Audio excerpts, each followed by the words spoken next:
Yeah, I got a quick question. So I'm a Boston area real estate agent, and I'm currently working on creating a marketing strategy for my business. And I just wanted to chat with you guys and see how important it is to have a complete marketing plan in place to get business, to be able to connect with your clients that you already have, and then also prospect for future business down the line. I know you guys have been working on that, so I just wanted to chat with you and get your thoughts. Cool. That's actually a great question. It brings up a few thoughts in my mind when you ask that because, a lot of times when we're learning about marketing funnels and sales funnels, we learn about lead opt-in pages, right? Lead magnets. And we learn that we have to give away free value, right? To get them on our email list. And then we have like this follow-up automation process where most of the money comes from, right? Which most people don't Yep. realize that. Yeah, go ahead. Right. And I see that like in my business, the way when I do well and when I have transactions and when I make money, it's usually not on the first click or the first connection. It's usually 3 to 6 to even 12 months down the road. Yeah.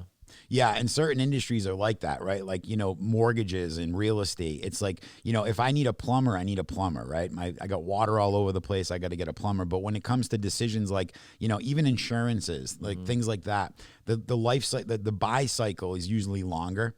And so it becomes even more important to have follow up in place for things where like, this person could come into my world and buy a house a year and a half later, Yeah. right? Or come for financing or, need a real estate agent. So That's why I love working with real estate agents too, is because there's like so much content, especially if people are buying their first property for the first time. There's so much stuff you can put out there, teach them, and just, you're always going to be in the back of their mind because you taught them this, you taught them that. So there's so much different information you can, set out to them. yeah, it's to help. it's a great industry for them too because it's an industry where they make some revenue, right? Especially if they're working with higher net worth, they're Yeah. doing $1 million homes or whatever.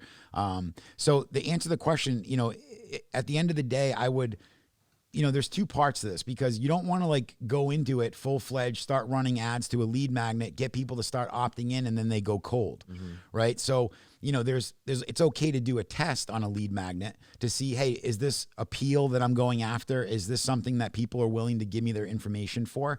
That's cool, but you got to remember at that point, after the test is done, if there's no follow up, like Mike said, 6, 7, 8, 10, it could be, even more than that, Yeah. right? Without that follow-up content in place, you're probably, you're not going to get the long-term results. Now, the question that always comes up is, well, what should that content be, right? Because it's like, well, what do I talk about? And most of the stuff we see in the real estate and mortgage industry is like these companies that create a bunch of bulk content, how to put your blinds up the right way in your house, right? Yeah. Like, Right. all these things that people may or may not even care about. The reality is it's getting inside of the mind of the person that you're selling to. It's the absolute biggest thing. I mean, I remember when I started studying copywriting 15 years ago, like I remember a guy named Dan Kennedy who I think he's still alive. He almost died recently, but he's still alive. Very, very talented copywriter and salesman. And he said, in order to write copy or in order to communicate with your audience, you have to think about the things that keep them up at night,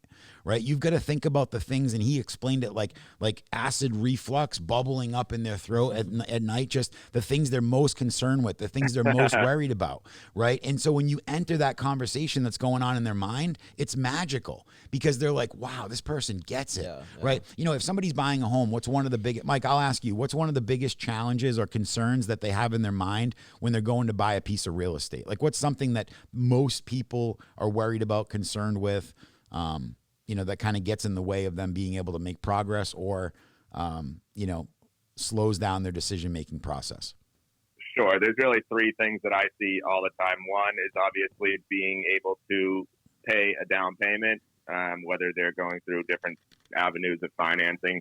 It's usually some sort of financing issue, then analysis paralysis, where people look at several homes and then they get into a position where they don't really know which one they want, or they don't know what kind of kitchen they want, or how much backyard space they need. And then the other one would be the fear of, like, say, with a home inspection, the fear of buying something that they shouldn't have bought. Those are really the three things that I see on a regular basis. And I obviously try to coach my clients through those issues and support them with my knowledge and my network. But I really see those three being some of the biggest ones that come up, especially in today's world where people have to move quickly on stuff, or they'll lose out on it just because the market's so hot. Yeah, especially around here.